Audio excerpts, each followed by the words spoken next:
हर व्यक्ति का जो सामर्थ्य है, निश्चित उसमें कमी ईश्वर ने नहीं की। उसने तो उसी सामर्थ्य के साथ भेजा जो किसी से कम नहीं है। उसने कोई जाति का भेद नहीं किया, उसने कोई लिंग का भेद नहीं किया। सामर्थ्य उसने पूरा दिया। लेकिन यदि हम परिश्रम नहीं करते हैं, अपनी ऊर्जा को व्यर्थ करते हैं जहां नहीं करना चाहिए, तो निश्चित है कि यदि हमने कोई लक्ष्य तय किया, उस लक्ष्य को प्राप्त नहीं कर पाएगा। लेकिन लक्ष्य पूरा हमने तय किया, पूरी ऊर्जा लगाई, पूरा परिश्रम किया, तो जान लीजिए 3 प्रकार के लोग होते हैं। काम शुरू करते नहीं, वैसे नीचे लोग शुरू ही नहीं करेंगे। मध्यम, मिडिल कैटेगरी, त्यजते बीच में, देख विषम संयोग। शुरू तो करते हैं, लेकिन कुछ समय के बाद जब लगता है परिस्थितियां कठिन है, तो छोड़ देते हैं। उत्तम वे लोग जो हर दुर्गम पथ झेल, दृढ़ता से बढ़ते सतत, बाधाओं को ठेल। तो यदि अपने विद्यार्थी को चाहते हैं कि जीवन में सफल हो, तो सदैव स्मरण रखना होगा सफलता के जो सूत्र है, सबसे पहले मन में इच्छा होनी चाहिए, डिजायर। दूसरा सूत्र डेडिकेशन। यदि इच्छा होगी और परिश्रम नहीं किया तो सफलता नहीं मिलेगी। लेकिन इच्छा भी है, परिश्रम भी किया, तो परिस्थितियां ऐसी जरूर आएंगी जो विचलित करेंगे। लेकिन विचलित यदि हम हो गए तो सफलता नहीं मिलेगी।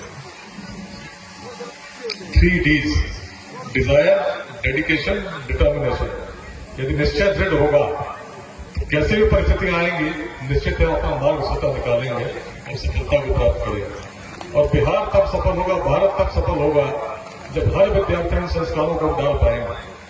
जिस व्यक्ति में इस प्रकार की भावना आ जाए कि मुझमें भी ईश्वर का अंश है जो पूर्ण है, इनमें भी ईश्वर का अंश है जो पूर्ण है, इनमें भी ईश्वर का अंश है जो पूर्ण है, ऐसा व्यक्ति किसी दूसरे व्यक्ति से किसी जाति के आधार पर, संप्रदाय के आधार पर, लिंग भेद के आधार पर, विचारधाराओं के मतभेद के आधार पर कभी भेद नहीं करेगा। और यही तो बिहार की प्राचीन दृष्टि थी, जिसको वेदांत की दृष्टि कहते हैं, जिसपे ऋषि ने कहा तत्त्वमसि, तुम वही हो, अहम ब्रह्मास्मि, मैं वही हूं। तो ज्ञान ब्रह्म, ज्ञान ही ब्रह्म है, अयम आत्मा ब्रह्म, आत्मा ही ब्रह्म है, कोई भिन्नता है ही नहीं। तभी तो ऐसे अपवाद हमने प्रस्तुत किए जो उस समय के विश्व के लिए किसी ने कल्पना नहीं की थी। कैसा हो सकता है? जब समय से आगे सोच रहे थे तो हमने चंपा को स्थापित किया, जिसने पूरे वियतनाम को प्रेरणा दी। तब चंपा में ऐसी प्रौद्योगिकी का विकास हुआ जिसने नेविगेशन को इस रूप में विकसित किया। उस नवगति की चर्चा हम रामायण और महाभारत में पाते हैं। कुछ तो बात रही होगी, तभी तो वियतनामवासी प्रेरित हुए। तब यदि कर सकते थे जब संसाधन नहीं है, आज क्यों नहीं कर सकते? तब यदि हम विक्रमशिला को स्थापित कर सकते थे, तो आज जब संसाधन भी है, टेक्नोलॉजी भी है, पढ़ने के माध्यम भी है, सूचना प्रौद्योगिकी इतनी विकसित हो गई, तो क्यों हम संघर्ष करते हैं केवल जाति के नाम पर, केवल संप्रदाय के नाम पर? क्यों नहीं हम ऐसा मौलिक चिंतन लेकर आ सकते हैं जिसमें कोई शून्य की कल्पना कर सकते हैं? निश्चित कर सकते हैं। सामर्थ्य की कोई कमी नहीं है। तभी तो स्वामी विवेकानंद ने भी कहा, जिस व्यक्ति में पूरे सृष्टि को संचालित करने की क्षमता हो, वह व्यक्ति यदि कहता है कि लक्ष्य कठिन है, तो निश्चित उसने अपने आंखों पर पट्टियां बांध रखी। स्वयं को कमजोर समझना सबसे बड़ा महापाप है। और इसीलिए इस वार्षिकोत्सव पर मैं तो यही कहना चाहूंगा कि अपने बच्चों में इस प्रकार के संस्कार जरूर डालें जो हमारे संस्कार है, कहीं और का नहीं है। कमी कुछ नहीं है, लेकिन यदि दिशा गलत हुई, यदि हम छोटे बातों में उलझते गए, जाति नाम पर, संप्रदाय के नाम पर संघर्ष करते रहे, तो न तो हम स्वयं अपने लक्ष्य को प्राप्त करेंगे और न सामूहिक रूप में बिहार अपने लक्ष्य को प्राप्त कर सकेगा। एक स्पष्ट लक्ष्य पूरा राष्ट्र लेकर चल रहा है। 2047 तक एक विकसित भारत उस रूप में स्थापित हो जो पूरे विश्व में अग्रणी हो। और यदि विकसित भारत में विकसित बिहार नहीं हो, यदि बिहार से शिक्षा के लिए, रोजगार के लिए लोगों को बाहर जाना पड़ा, तो विकसित भारत कैसे बन सकेगा?